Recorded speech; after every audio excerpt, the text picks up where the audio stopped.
السلام علیکم and welcome to hub of competitive exams.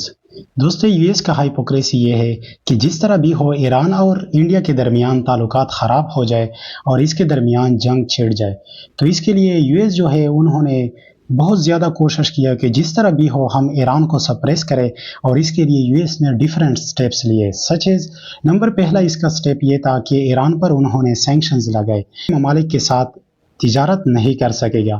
تو اس کا دوسرا جو سٹیپس تھا یو ایس کا وہ یہ تھا کہ ایران کا ایک فورس ہے جس کو RIGC کے نام سے یاد کیا جاتا ہے، تو اس کا ایک جنرل تھا قاسم سلیمانی۔ وہ ٹرمپ کے ایڈمنسٹریشن کے دور میں اس کو ڈرون اٹیک اس پر کیا گیا اور اس کو قتل کیا گیا۔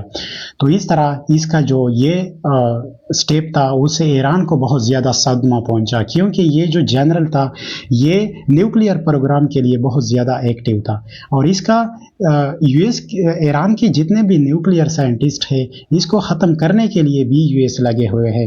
سچ از محسن فخرزادہ یہ ایران کا جو ہے نیوکلیئر سائنس کا فادر مانا جاتا تھا، تو اس کو ایک مشین گن سے AI مشین گن تھا جو کہ سیٹلائٹ سے کنٹرول کیا جاتا تھا، اس سے اس کو قتل کیا گیا۔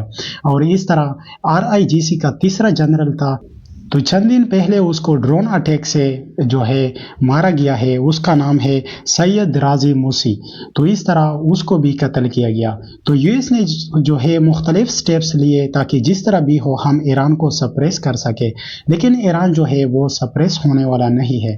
اس طرح اب یو ایس کا ہائپوکریسی یہ ہے کہ جس طرح بھی ہو ہم انڈیا اور ایران کے درمیان تعلقات کو خراب کریں، اور انڈیا اور ایران کے درمیان جس طرح بھی ہو جنگ چھڑ جائے۔ تو اس کے لیے فیو ڈیز ایگو ہماری ایک ویڈیو بھی اس پہ اپلوڈ ہوئی ہے جو آپ لوگ دیکھ سکتے ہیں پلے لسٹ میں۔ تو اس طرح انڈین اوشن میں ایک اٹیک کیا گیا ہے آئل ٹینکر پر۔ وہ آئل ٹینکر جو تھا وہ سعودی عربیہ سے انڈیا آ رہا تھا، اور 216 ناٹیکل مائل کے فاصلے پر انڈیا سے اس کو ڈرون اٹیک کیا گیا ہے۔ سعودیز ہے انہوں نے یہ کلیم کیا کہ یہ اٹیکس جو ہے یہ ہم نے کیا ہے، لیکن یو ایس کا ہائپوکریسی یہ ہے کہ وہ انڈیا کو بول رہے تھے کہ دیکھو یہ آپ کے ایریاز تک بھی پہنچ گئے، اور اس طرح یو ایس نے کلیم کیا کہ یہ جو اٹیک ہے یہ ایران نے کیا ہے، اور اس کے ہاں جواز یہ ہے کہ یہ اٹیک جو ہے یہ شہد 136 ویرینٹیئر میزائل کے ذریعے کیا گیا ہے جو کہ ایران میڈ ہے۔ تو اس طرح یو ایس نے ایران پر ڈائریکٹ بلیم لگایا کہ یہ آپ لوگوں نے کیا ہے، اور انڈیا کو کہہ رہے تھے کہ دیکھ لے یہ ایران جو ہے وہ آپ کے ایریاز تک پہنچ گئے اور آپ کے خلاف یہ اٹیک کر رہے ہیں۔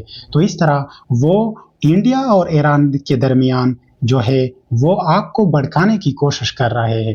تو اس طرح یو ایس نے جو ہے انڈیا کو کہا کہ آپ جو ہے اپنے سیکیورٹی کا خود خیال کرے، کیونکہ یہ آپ کے ایریاز تک پہنچ گئے ہیں۔ گائیڈڈ میزائل ڈسپیئرز جو ہے وہ ڈسپیچ کیے ہیں انڈین اوشن میں، جس کے نامز یہ ہے INS مرمنگاؤ۔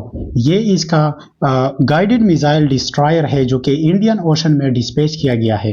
دوسرے کا نام ہے INS کوچی، اور تیسرے کا نام ہے INS کلکتہ۔